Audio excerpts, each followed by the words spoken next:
luxo, oh abundante, oh abundante. Vai descendo com esse rabo abundante. Vai descendo com esse rabo abundante. Brazilians can and will make a funk out of everything.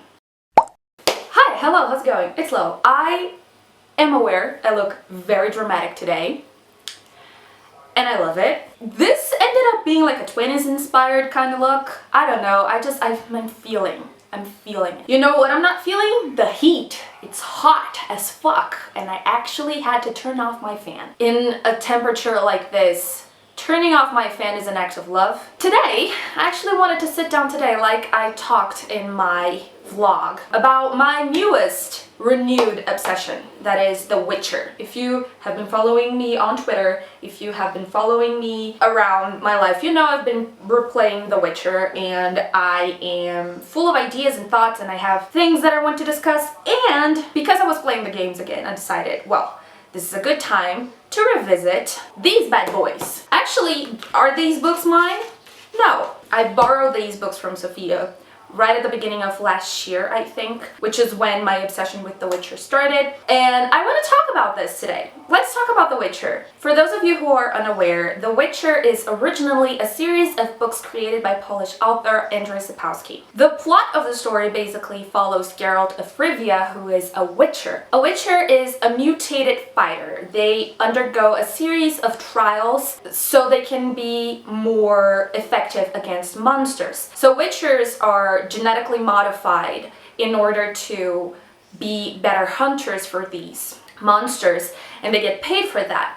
However, the world doesn't look very kindly on Witchers. So they're always in this weird situation of, these people need me and these people will pay me, but at the same time they'll get tricked out of money, they'll get stoned, they won't be offered food or lodging. So it's a very interesting sort of duality of being like the thing that these people need in order to be safe, but on the other hand, to be hated and despised so much. Geralt of Rivia in this universe is actually a Witcher who went twice the amount of the mutations that a normal, regular Witcher goes through, which makes him twice as fast, twice as strong, twice as smart, and twice as better. The premise of The Witcher itself began not with a book and a plot, but a series of short stories. I don't have my glasses on, I can't see anything. So this is the first book of the Witcher series. It's The Last Wish by Andrzej Sapkowski. If you see this guy on the front of the book, this is the game version of Geralt. We're gonna get there. But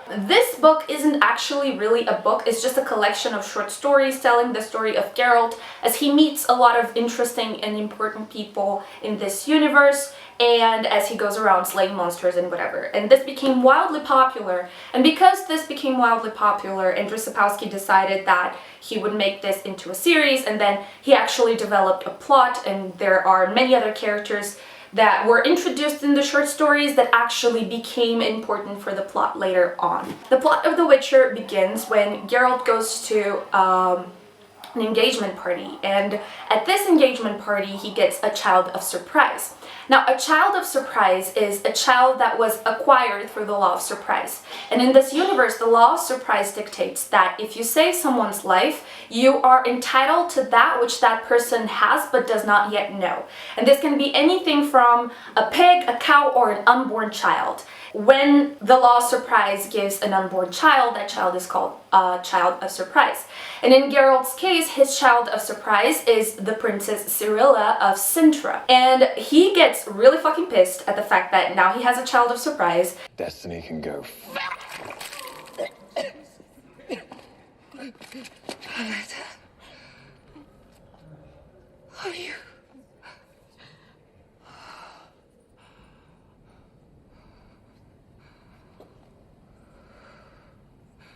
Fuck. But then eventually a country called Nilfgaard invades the country of Sintra, massacres everyone, and then Geralt has to take Ciri in order to take care of her because they're destined to be, you know, this daughter-father relationship. Basically, that's the premise of the book. The book was kind of like a cult sensation in Poland, and this game producer called CD Projekt Red actually decided to pick up the universe of The Witcher and make a series of games. So you have 3 Witcher games, Have I played the first two? No, because they're kind of rough. Although the second one, you know, the writing isn't really that good, but there is this one part on the second one that is just... At least help me clear the Witcher's name.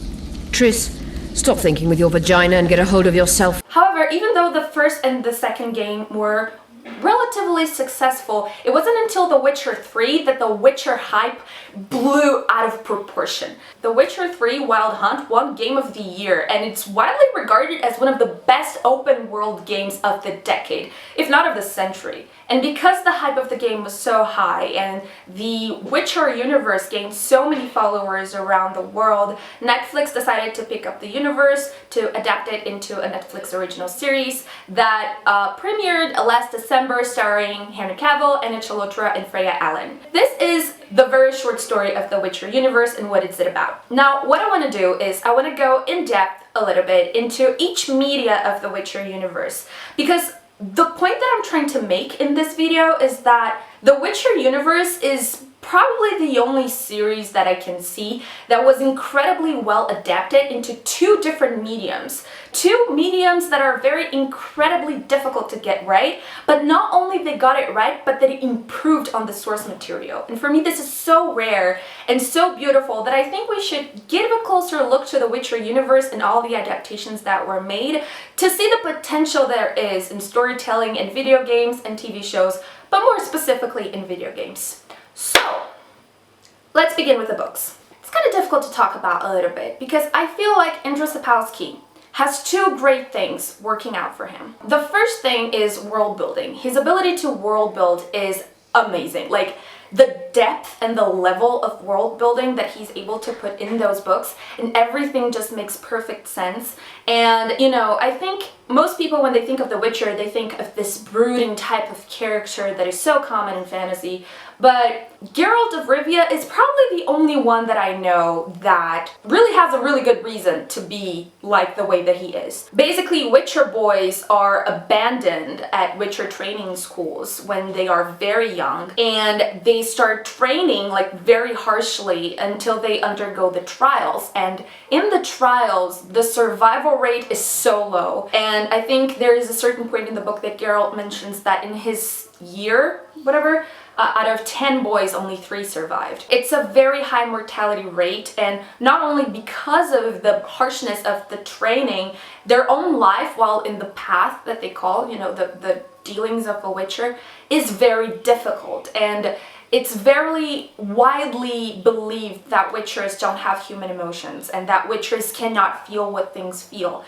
And they kind of like amp it up a little bit just to make sure that people don't try to scam them out of money or anything.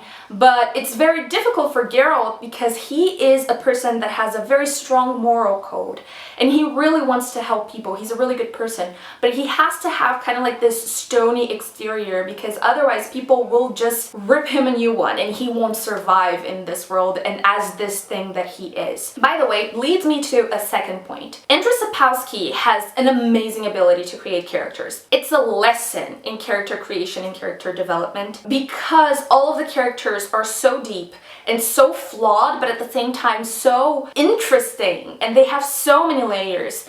And I think one of the greatest examples of this is Geralt's main love interest called Yennefer of Vengerberg. Yennefer is a sorceress and she's an incredibly powerful sorceress, and because of her line of work and because of her job, she is inhumanly beautiful. She's extremely beautiful. However, what happens is Yennefer was born with a severe spine deformity, and that meant that she had a very rough start on life. And eventually when she made her way to the sorceress's school called Arethusa, she has a really rough start before she actually sees this as a way out. She goes from this person who was denied pretty much everything, and she sees in this opportunity of being a sorceress a way out for her to have power and for her to be empowered. And when she gets that, she lives long enough because sorceresses and witchers are kind of like immortal in a way. Yennefer lives long enough to realize that all of that power that she has isn't exactly what she wanted. Usually female characters in fiction, and especially in fantasy, they're usually forced to choose between two things. Either they can have a family and unconditional love and, you know, live happily ever after, or they can have power and they can be important people and they can be extremely dangerous and etc. And usually women who go for the second option are seen as villains. But Yennefer wants the two. She wants to be extremely powerful, but she also wants the unconditional love and a family life and, no, children, and she wants to have the two. And she gets the two! I love Yennefer so goddamn much. And like, this depth of character that is so rare to be found in fantasy all over the world is all over The Witcher. All of the characters are so deep and they have such amazing motives, and you get so invested in their lives and their choices. And you know, the book is so good because you kind of like follow along to kind of know how those characters will end up, and you feel for them and you're like, oh my god, these people are so amazing. And the book itself is very fucking funny. Some people like kind of see Geralt as this stern fighter who is, you know, no nonsense. And he goes around with those two swords and he kills everything in his path. But in reality, Geralt is a huge sassy drama queen. Oh, no, not another portal. One thing that is amazing about The Witcher and the plot of The Witcher books is that it kind of like subverts the trope of the chosen one, because Geralt is not the chosen one. He is the chosen one adopted father. The chosen one, who is Princess Cirilla, is actually extremely powerful and everybody's kind of like after her.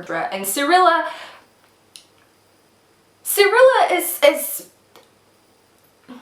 look, Sophia once told me that Cirilla's alignment in a D&D chart would be chaotic, and she would be correct. Cirilla is probably the most chaotic character I've ever seen, and she doesn't want to be on anybody's side. She just wants to do her own thing and stay with Geralt. It's actually pretty interesting because you kind of follow along Geralt as he is really trying just, you know, get the coin, get some beer, go in a path, kill some monsters and whatever, and then he gets this accidental child and he's like, oh my god, now I'd have to care for this child. Oh my god, now this child is important and every empire in this universe is after her. Oh my god, now there's elves after her too because she's the heir of a lost bloodline. Oh my god, I can, what the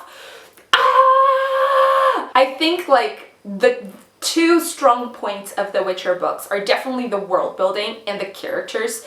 And I kept reading because I kept being invested in those characters. I wanted to know more about them. I would gladly, you know, read books only about them, except for Triss. The world building and the characters really just make you invested in the story and makes you want to carry on reading. Despite, and on we go to the negatives, Andrzej Sapkowski, what is plot? Like, The Witcher was really good up until Andrzej Sapkowski decided that he needed to introduce plot, and then things just went downhill so fast. He created this world and this universe that were so good and that he could explore through short stories. But when he decided to create a plot,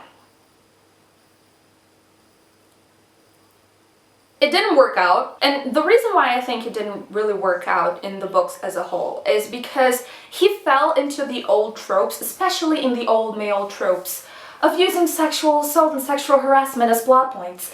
And not only that, but, and then we go to the second thing, that this is going to be so harsh, and I'm so sorry. Please know that I love this book, and I love the universe, and I love the characters, but the universe and the characters were too good for Andrzej Sapkowski's writing abilities. And the reason why I say this is because the characters go through some very important milestones of development as, you know, people in this universe. But every time they have an important conversation to have, it happens off screen. It happens off screen, and it comes to the point, at this part, I swear to God, when I tell you that I threw the book across the room, and I was like, I can't believe he's doing this to me. Geralt and Yennefer, after years of pining and anger at each other, they finally have a conversation. And not only the conversation happens off screen, but it's told off screen by the perspective of Ciri, who's seeing things happen, but she's not listening to anything. It's so infuriating, and I get like certain things can happen off camera, and that is okay by me. Anyways, What I mean to say is that if my experience of the Witcher universe were just the books and the universe and the reading and the plot ended when Lady of the Lake ended, I wouldn't have enjoyed the Witcher universe so much. But in comes the Witcher games. Like I said, CD Projekt Red picked up the rights to make a game out of the Witcher book series. And the games begin right after the Witcher series ended. So if you read the Witcher series and you're like, this ending sucks, let me tell you something. Basically, The Witcher 1, 2, and 3 follow right after the ending happens. You kind of follow Geralt as he's trying to deal with the repercussions of what happened in the end.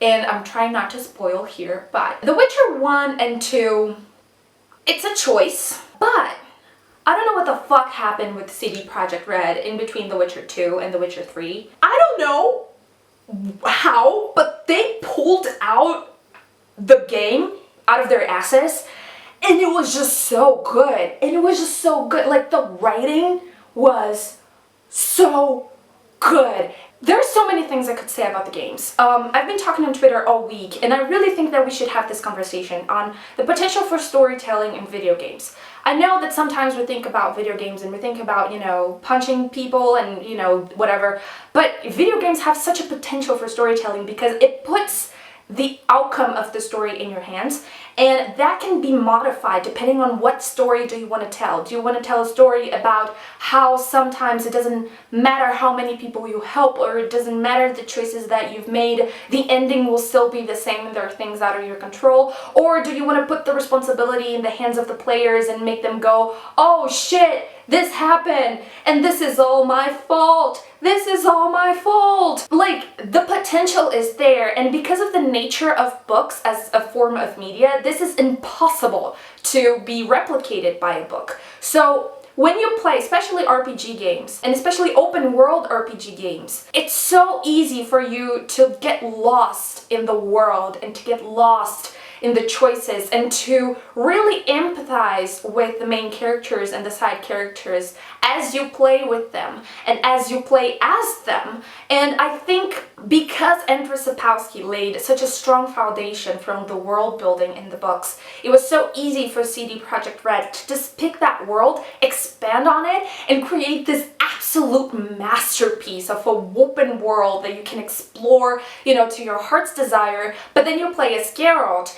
and you also have the power to kind of shape how the story of Geralt will go. Throughout the games, you can romance different people. We're not going to talk about Triss. We're not talking about Triss today. We're talking about Triss. You can romance Triss, okay? And if you romance Triss, there comes a moment where Ciri asks you, like, Dad, what the fuck? And Geralt will answer, it's easier to love Triss. And I'm like, dude. It's a human right to be wrong, but I just cannot stop myself from letting you know if you chose Triss, from letting you know that you were wrong. I don't give a shit. I don't give a shit. You are wrong. Anyway, I digress. The point is, the game has such brilliant writing because they really get the good stuff in the Witcher books that are the characters and the world building. They really build upon that. And where the Witcher books lack, which is, you know, the interactions between characters, the actual development, seeing things happening rather than hearing about them, and, you know, a plot that actually makes sense, the game actually patches over the problems of the books. So if you're thinking by the end of the Witcher series, like, okay, the Wild Hunt appeared and it was dangerous and it was something, but then we never heard about it again, so what's going on? The Witcher games come on and they're like, so remember the Wild Hunt? It's back. It's gonna bite you in the ass. It's just so good because they actually solve those issues that annoyed me so much in the Witcher books. They build upon that to create a very in-depth reality for the player in a world that you can get lost in and really fall in love. I am guilty as charged. I really fell in love with the Witcher universe while playing the game, because the game just gave so much more depth to this universe that I cannot help. I love Geralt. You smell wonderful. Geralt, we're at a funeral. You smell wonderful at this funeral. A downside of the games is that the game is huge. It's huge. I don't know why the game is so big, but for some reason it is. Your quests, your main quests have side quests, and your side quests have side quests, and sometimes the side quests are downright ridiculous. Here, your frying pan. You know, the game does a really good balance of funny quests and heartfelt quests and important quests and, you know, just cool quests and whatever, but it comes to a point where you're like, dude, is this really necessary though? And if you're not someone who's familiar with games or you're not familiar with RPG games, then it's definitely difficult to get into play, and which is a pity because the game is so important to the understanding of the books, in my opinion. It's such a good continuation of the plot. It explains so much more and gets so much more in depth, and you are actually having to take responsibility for your fuck-ups, which is, whoa, I mean, it's so good. Is this a book review? I don't know. I don't even know where I'm going with this. I just want to say that The Witcher shows a potential for storytelling that I don't think any other universes show. That we can use different sort of media or different sorts of production of media, not only books, to tell stories that are as compelling. And the more that we use more media, the more depth the story that we tell can be. This week I read The Poppy War. I don't want to talk about it, but one thing that I said on Twitter was that The Poppy War would make an amazing game, just because it would be able to give you so much more leverage to get lost in this world and to really go in depth about world building. In books, you kind of have to doze, like I said, you have to doze your world building quite a lot, because otherwise you just get, you know, explanations upon explanations of how the monetary system works, which is something that you don't really care about. The Name of the Wind. But in games, you actually have to go really heavy with the world building because you have to build an entire world from scratch. So it really offers a great potential. And then we go to the third part, which is the Netflix TV series. And I think the Netflix TV series is important for the Witcher universe, not only because Henry Cavill has the perfect ass for Geralt, which, you know, let's be honest here, but I do think that all of the people involved, especially Lauren Hirsch, who is the producer, she has such a deep understanding of the themes that are so strong in The Witcher. Family, duty, love. She just created this world that builds upon the source material extremely respectfully, translates it well to TV, but at the same time makes it so much more deep. It gives the characters so much more depth, and the clearest example of this, and you know, I know everybody's talking about Henry Cavill, okay, we can talk about this later, but Anya Chalotra killed it as Yennefer. What the fuck? Like, what she did with the character of Yennefer is off the charts. When you see the interviews of Anya Chalotra talking about Yennefer, she gets Yennefer on a molecular level. They give her more backstory than the books and the games do, and there is this one part that a guy wants her to move with him and never become a sorceress, and, you know, just kind of live in his shadow, and she turns to him and she says, that is not a life, that is slow suicide. That is so important to me because Yennefer is a character who wants everything and she gets everything. You know what else she gets? She gets a fucking himbo, and I admit that I was kind of like, is Henry Cavill really going to play a good Geralt? But he also gets Geralt so well. He really understands the character. But come on. These views. And I think, like, the most beautiful thing that a person can have is passion. And I was definitely not expecting him to be as passionate about this project as he is. And it just, like, that sold it to me because it showed to me that he has the same passion that I had, and that he was going to take this seriously as I would.